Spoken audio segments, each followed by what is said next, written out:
It is indeed a very curious concept for a non-Muslim to accept the notion that God may change his mind about a topic and may issue one injunction in AD 614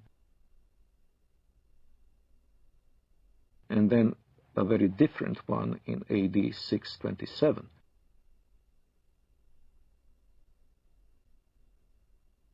But this is indeed what has happened in Islam. It's very important to understand that the Quran is not arranged chronologically. It's arranged simply on the basis of the longest chapter to the shortest. And so you will find in the book itself some of these more tolerant verses at a later point in the book than the very intolerant ones advocating violence and subjugation of infidels. But that doesn't mean they came into being later on. Quite the contrary. If there is ever a contradiction between two injunctions, the ones that came later on in Medina are the ones that retain their validity, and the early ones from Mecca have been abrogated. The peaceful verses became mansukha, means made null and void, with verses like the verses of the sword.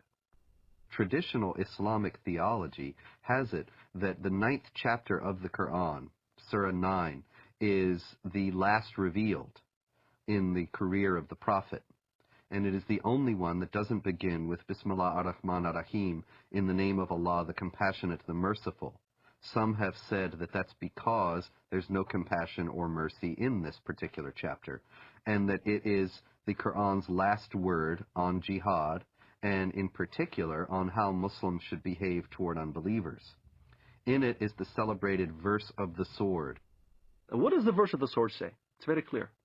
That when the forbidden months are over, kill the people of the book wherever you find them. Lay siege for them. Lay wait for them. Lay ambush for them. Kill them wherever you find them. In fact, I converted to Christianity. Muhammad clearly stated that in the ends of days, there will be many who defect from the faith. Kill them when you see them, wherever you find them. So, this is the question that the West needs to understand. What part of kill don't they understand?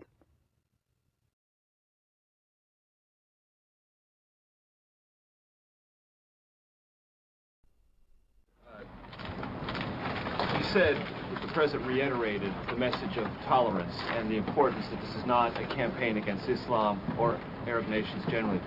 Has it been communicated to the administration from those nations, from that part of the world that you've been talking to recently, that is a highly critical thing for the President to do, not just once, but over and over and over again? If so, why? We are a country that judges people not by their religious beliefs or by their color, but by the fact that we're all Americans. So that was the first part of the message. The second part of the message is that we have a lot of friends around the world who are Muslim.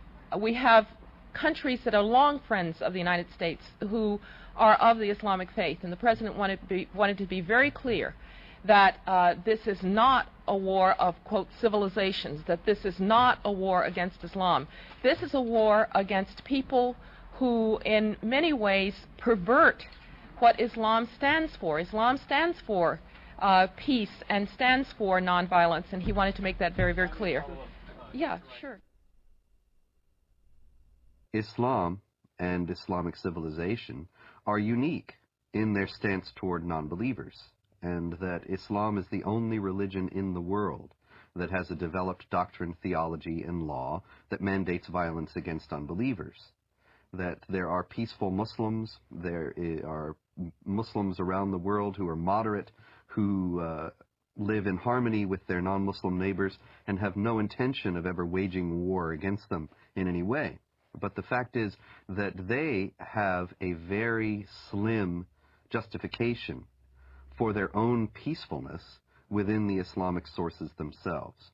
And they are only at peace with their neighbors insofar as they are either ignorant of what Islam teaches about how Muslims should behave toward unbelievers, or they have explicitly rejected, consciously rejected, those elements of Islam.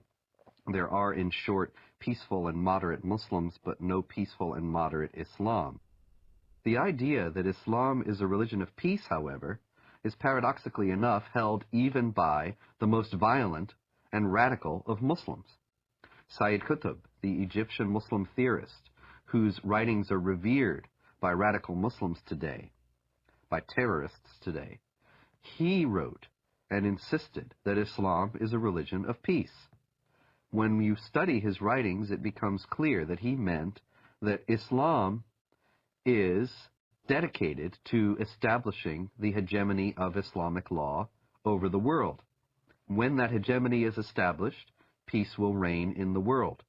Therefore, Islam is a religion of peace.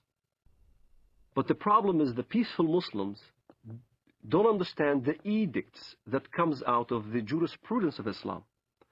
If you look at the interpretation of these verses in Al-Azhar University, in the Islamic Sharia schools in Jerusalem, in Jordan, in Syria, and Damascus, all throughout the Middle East, the jurisprudence of Islam clearly state, emphatically, that the verse of the sword made null and void all the peaceful verses. And what does the verse of the sword say? Then when the sacred months have passed, then kill the mushrikun, unbelievers, wherever you find them, and capture them and besiege them, and prepare for them each and every ambush. But if they repent and perform as-salat, the Islamic prayers, and give zakat, alms, then leave their way free. Verily, Allah is oft forgiving, most merciful. Kill them when you see them, wherever you find them. This is not an allegoric kill. It's a literal kill. It's the killing of Zarqawi right in front of the camera. It's the lynching that you see in Ramallah. It's the killing of over 1 million Sudanese in Sudan, cutting the hands and the feet from opposite sides. And here's the dilemma. The peaceful verse, even the peaceful verse that is quoted, even by Bush, the verse goes as follows. Whoever kills a life without just cause or for doing mischief in the land, then as he killed the entire earth. You'll find the same verse in the Judeo-biblical tradition.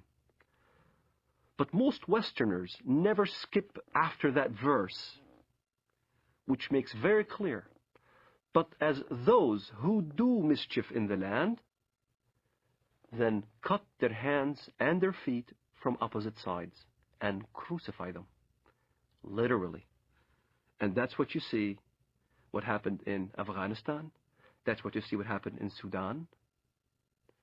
A huge amount of crucifixions and killings and beheadings and amputations and public assassinations. They really want to revive Islam as it used to be. This is why they call it Islamic fundamentalism. The recompense of those who wage war against Allah and His Messenger and do mischief in the land is only that they shall be killed or crucified, or their hands and their feet be cut off on the opposite sides, or be exiled from the land. That is their disgrace in this world, and a great torment is theirs in the hereafter. The Prophet cut off the hands and feet of the men belonging to the tribe of Arina, and did not cauterize their bleeding limbs till they died.